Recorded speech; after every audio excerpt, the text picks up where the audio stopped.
विज्ञान जगत की बीएससी थर्ड ईयर फिजिक्स की ऑनलाइन क्लास में आपका स्वागत है। कल हमने आयनिक आबंध के बारे में बताया था, ठीक है। आयनिक आबंध को हमने डिटेल से समझाया था, जिसमें हमने NaCl और CaCl2 के उदाहरण के माध्यम से आयनिक आबंध किस प्रकार से बनता है वो आपको बताया था, ठीक है। आज हम देखेंगे आयनिक क्रिस्टलों के लक्षण क्या है। एक चीज मैं बता देता हूं आपको, आयनिक क्रिस्टल क्या होते हैं। वे क्रिस्टल जो आयनिक आबंध के निर्माण से बनते हैं, ऐसे क्रिस्टल कहलाते हैं आयनिक क्रिस्टल। क्या कहलाते हैं? आयनिक क्रिस्टल कहलाते हैं। आज हम देखते हैं आयनिक क्रिस्टलों के लक्षण क्या है, कैरेक्टरिस्टिक्स ऑफ आयनिक क्रिस्टल्स, ठीक है। तो देखिए, आयनिक क्रिस्टल जिनमें आयनिक आबंध पाया जाता है, उनके जो लक्षण हैं वो यहाँ पर पॉइंट वाइज पॉइंट यहाँ पर हमने बताया हुआ है। तो देखिए, इसमें फर्स्ट पॉइंट में इसके लक्षण क्या है, संसंजक ऊर्जा या कोहेसिव एनर्जी। नंबर 2, कठोरता तथा भंगुरता, हार्डनेस एंड ब्रिटलनेस एंड गलनांक तथा क्वथनांक, मेल्टिंग एंड बॉइलिंग पॉइंट। विद्युत चालकता, इलेक्ट्रिक कंडक्टिविटी इन क्रिस्टल्स की कैसी होती है, अवरक्त किरणों का अवशोषण ये करते हैं कि नहीं करते हैं, विलेयता क्या है, क्रिस्टल संरचना क्या है, इनकी ध्रुवीय प्रकृति क्या है, स्पेसिफिक हीट या विशिष्ट ऊष्मा इनकी कैसी होती है और इनके एग्जाम्पल्स क्या है। आज के लेक्चर में हम आपको इन पॉइंट्स के बारे में समझाएंगे, ठीक है।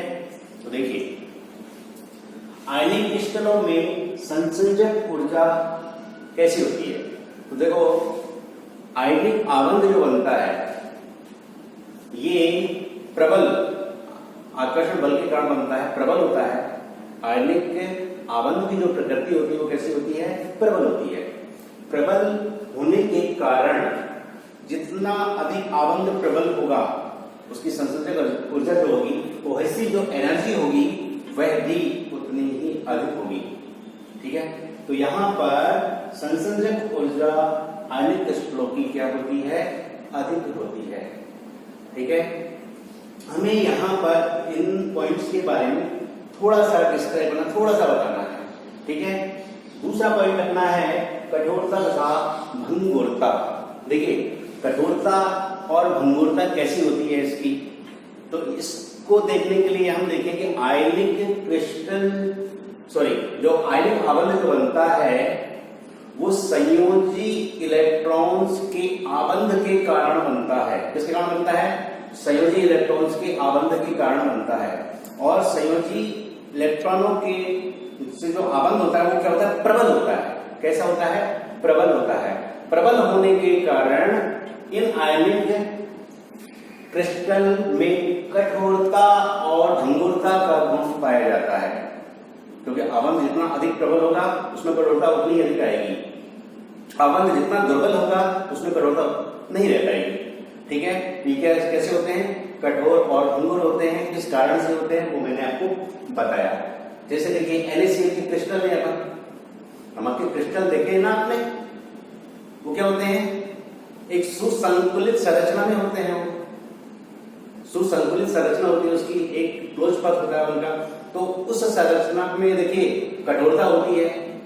नमक के क्रिस्टल में क्या होती है? कठोरता होती है और भंगुरता भी होती है। अगर हम उसको तोड़े तो क्या होता है? बिखर जाता है। ये भंगुरता कहलाती है, ठीक है। दूसरा पॉइंट क्लियर।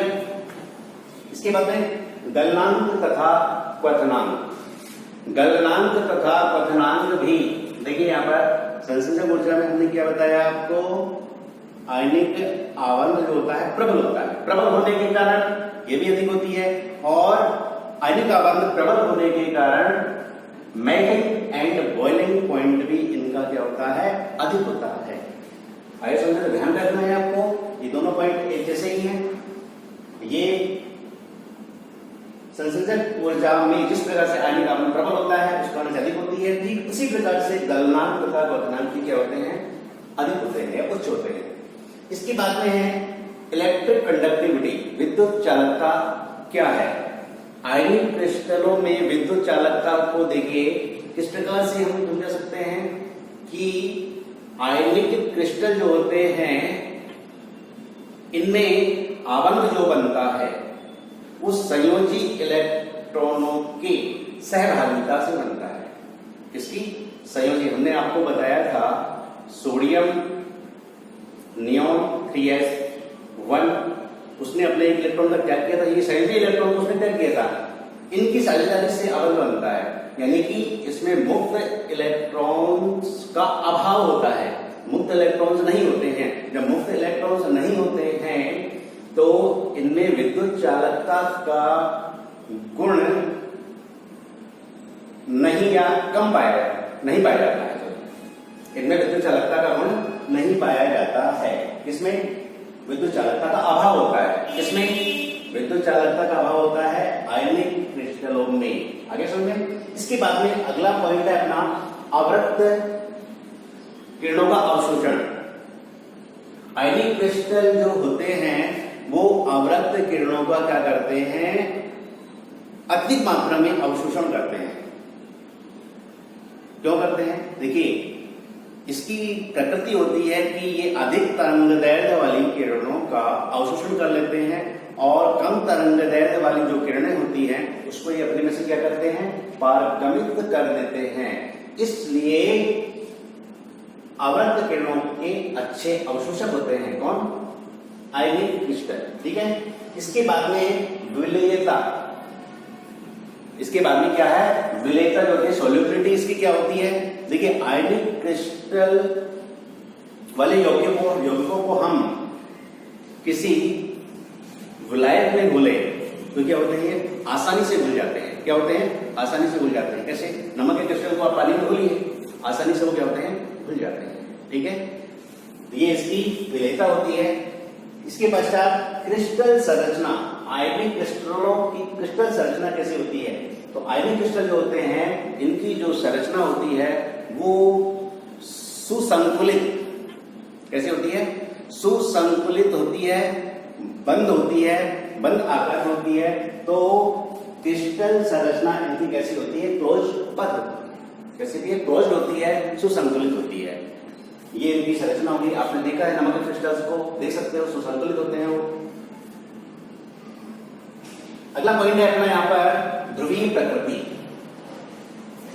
अगला पॉइंट क्या अपना, इनकी ध्रुवीय प्रकृति कैसी होती है, पोलर नेचर इनका कैसा होता है। तो इसमें देखिए आयनिक क्रिस्टल जो होते हैं इनमें, इन क्रिस्टलों में आयनों का जो डिस्ट्रीब्यूशन होता है, आयन जो डिस्ट्रीब्यूशन होता है वो क्या होता है, सिमेट्रिक होता है। कैसा होता है, सिमेट्रिक या समन्वित होता है। समन्वित होने के कारण इनकी जो ध्रुवीय प्रकृति होती है वो कैसे होती है, अदैशिक होती है। कैसे होती है, अदैशिक। क्यों, सिमेट्रिक होने पर किसी भी डायरेक्शन हो सकता है, वो तो अदैशिक होती है। कुछ अपवाद स्वरूप आयनिक क्रिस्टल ऐसे हो सकते हैं जिसकी प्रकृति दैशिक हो। अधिकांशतः इनकी प्रकृति जो होती है वो कैसी होती है, अदैशिक होती है। ठीक है। लास्ट पॉइंट अपना स्पेसिफिक हीट, विशिष्ट ऊष्मा। आयनिक क्रिस्टल जितने भी यौगिक होते हैं इनकी विशिष्ट ऊष्मा जो होती है वो सामान्यतः होती है। सामान्यतः का मतलब होती है ना बहुत ज्यादा होती है ना बहुत कम होती है। और आयनिक क्रिस्टलों की जो विशिष्ट ऊष्मा है वह ड्यूलॉन्ग-पेटिट के नियम का पालन करती है। किस नियम का, ड्यूलॉन्ग-पेटिट के नियम का पालन करती है। इस नियम को हम आगे के चैप्टर्स में पढ़ेंगे। ठीक है। तो हमने अभी आपको जो बताया ये पॉइंट्स हैं, ये पॉइंट्स आपको याद रखने हैं। इन पॉइंट्स के बारे में एक दो लाइन हमको यहाँ पर डिस्क्राइब करना होता है एग्जाम में। आयनिक आबंध क्या होते हैं, आयनिक क्रिस्टलों के लक्षण और उदाहरण बताइए।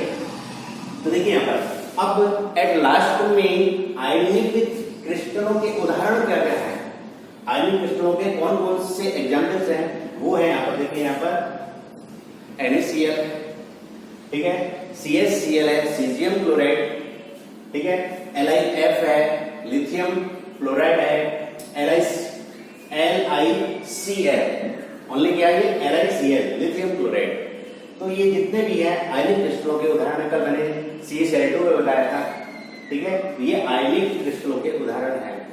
देखिए हमने कल लास्ट टॉपिक में हमने आपको आयनिक आबंध के बारे में बताया था, आयनिक आबंध को हमने उदाहरण देकर समझाया था। उसके पश्चात इसके लक्षण में 8-9 पॉइंट्स हैं। एग्जाम में आपको सिर्फ 5 या 6 पॉइंट देने होते हैं। इन पॉइंट्स को याद रखकर आप इसको 2-3 लाइन में डिस्क्राइब कर सकते हो। इसके साथ में इसके उदाहरण में ये है, ठीक है। आज आयनिक आबंध अपन ने पूरा किया। इसके बाद में और भी आबंध हमको पढ़ने हैं, जैसे सहसंयोजक आबंध है, मेटेलिक या धात्विक आबंध है, वांडरवाल आबंध है और हाइड्रोजन आबंध है, ठीक है। इनको हम क्रमशः पढ़ेंगे। तो आज के लेक्चर में सिर्फ इतना ही। कल हम आपको सहसंयोजक आबंध को विस्तार से समझाएंगे। तब तक के लिए आप इसको पढ़िएगा, समझिएगा। थैंक्स।